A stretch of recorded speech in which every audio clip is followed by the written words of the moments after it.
pessoal, tudo bem com vocês? A gente vai ver a segunda parábola lá de Mateus capítulo 13, a parábola do trigo e do joio, amém? A gente já viu nos outros vídeos que o reino dos céus tem uma realidade, uma aparência e uma manifestação.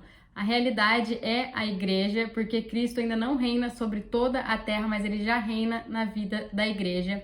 A manifestação se dará no milênio, onde Cristo vai reinar sobre toda a terra, onde haverá restauração de todas as coisas. E a aparência do reino é falado pra gente aqui nas parábolas. Então hoje a gente vai ler essa parábola e uma coisa que a gente precisa entender é que o evangelho do reino não é para a salvação, mas sim para a transformação da alma, transformação da vida da igreja. Então, por isso, tudo o que tem a ver com o reino dos céus é falado para a igreja e não para os ímpios. Porque como que eu falo de transformação da alma para alguém se essa pessoa ainda nem aceitou Jesus, se essa pessoa ainda não teve o seu espírito regenerado? Amém? Lembrando sempre que a salvação completa, também chamada de soteria, é a salvação do corpo, da alma e do espírito.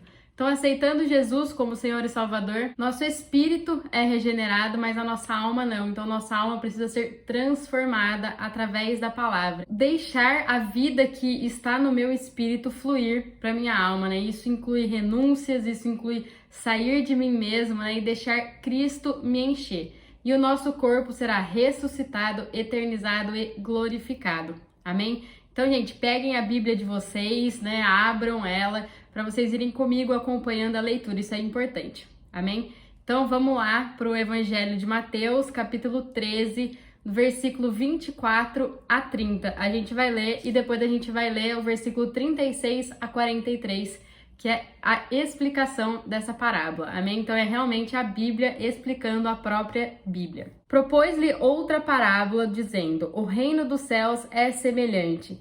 Então aqui a gente viu que na parábola 1 não tinha, esse reino dos céus é semelhante, e a gente viu que o reino dos céus, ele começa com a igreja. Então, se a gente perceber na pregação de João Batista, lá em Mateus 3:2, diz: arrependei-vos, porque o reino dos céus está próximo. E na primeira parábola a gente lembra que um semeador saiu para semear e algumas sementes caíram em alguns terrenos. Então, o reino dos céus estava sendo plantado e dessa semente cresceriam os frutos. Mas agora, quando chega o ministério público de Jesus, a gente vê isso lá em Mateus 4:17, ele já sai pregando: arrependei-vos, porque é chegado o reino dos céus.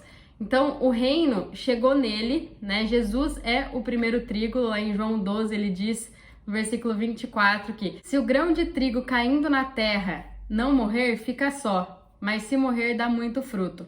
Amém? O reino dos céus é semelhante ao homem que semeia boa semente no seu campo. Enquanto, porém, os homens dormiam, veio o seu inimigo, semeou o joio no meio do trigo e se foi.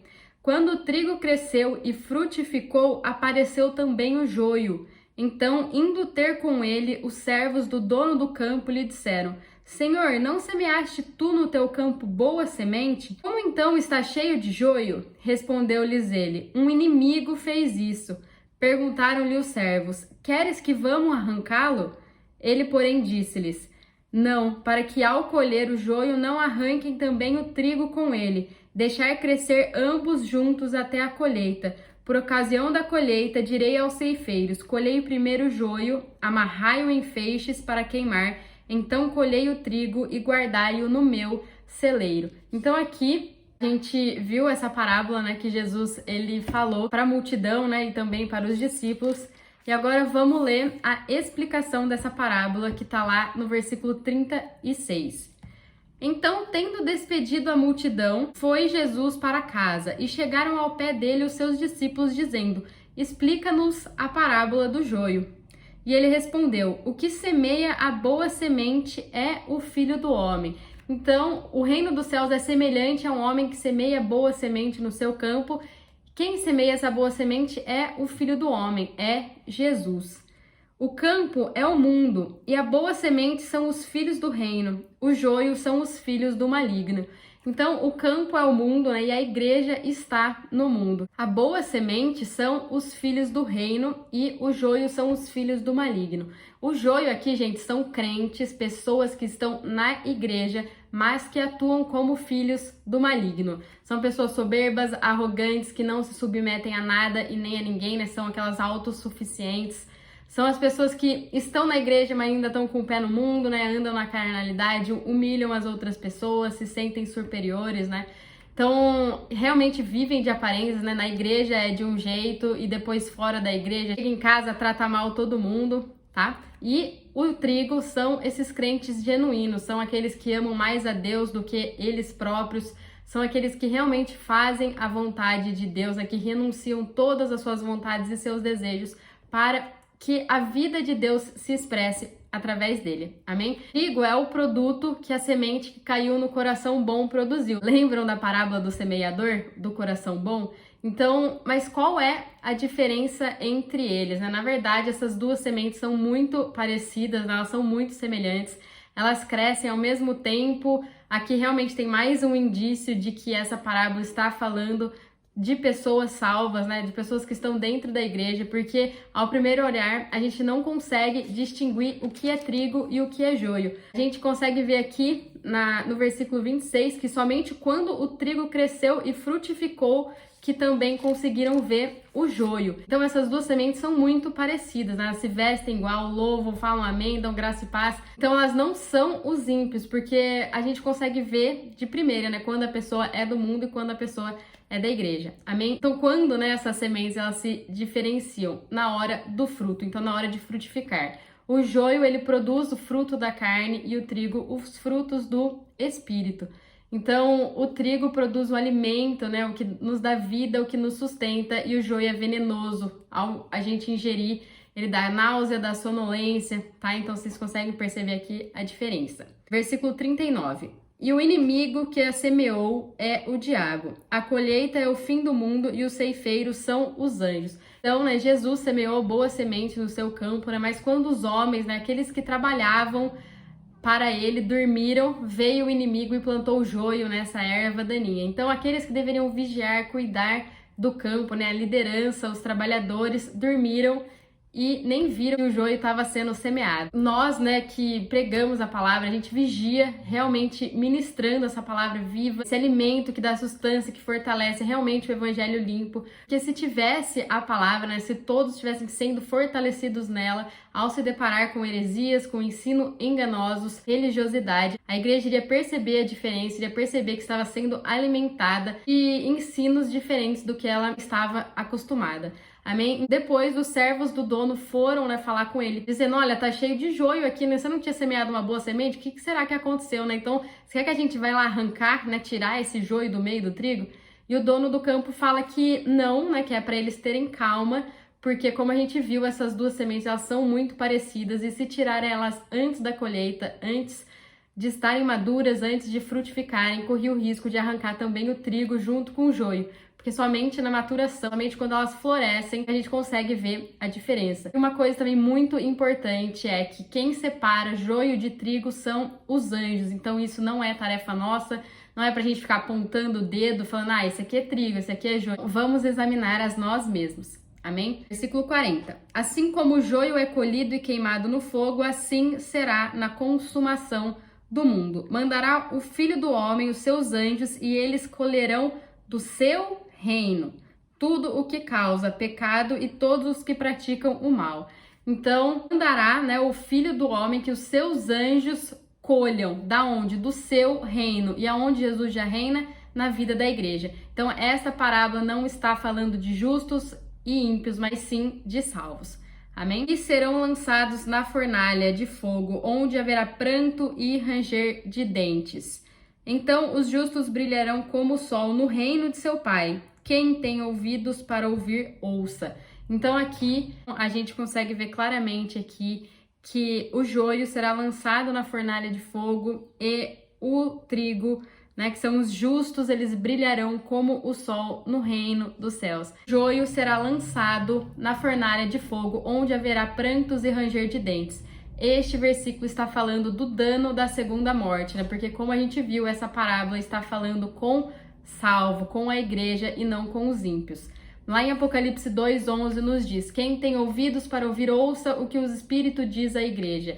Ao que vencer, de modo algum sofrerá o dano da segunda morte.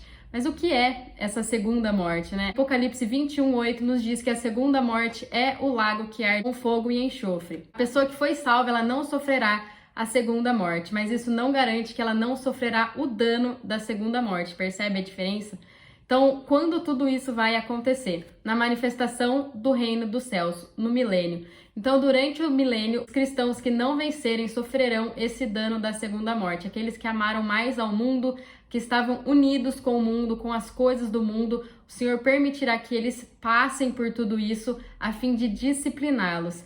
Se a gente for lá para 1 Coríntios, no capítulo 3, versículo 13 ao 15, a gente vai ver: a obra de cada um manifestará, porque o dia demonstrará. Que dia é esse? O tribunal de Cristo.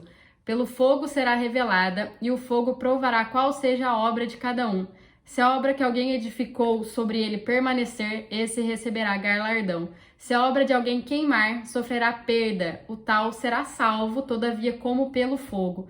Aqui a gente consegue ver claramente que a pessoa ela não pode perder a salvação. Sendo salva, ela vai ser salva para sempre. Agora, se ela vai receber galardão ou se ela vai receber dano, isso depende dela, da maneira como ela edifica sobre o fundamento que é Jesus. Então vai ter gente salva, mas que sofrerá o dano da segunda morte.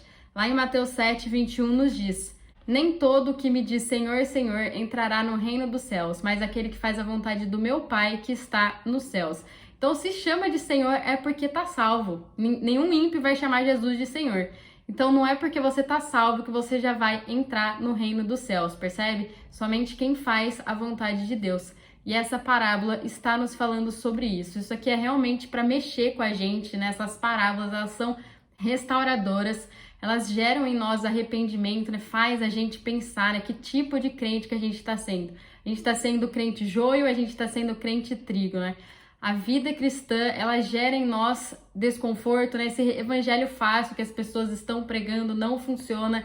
Nós precisamos pagar preço, precisamos renunciar ao mundo, renunciar, na verdade, o que for para Cristo. Para que quando chegue o tribunal de Cristo, nós temos mais ouro, prata e pedras preciosas, né? Coisas que são caras para se comparar, mas que suportam o fogo. Agora, se a gente tiver muita palha, feno e madeira, coisas baratas, mas que têm volume, né? Mas que não suportam o fogo, iremos passar pela disciplina para sermos amadurecidos, limpos e purificados e então vivermos eternamente com Deus.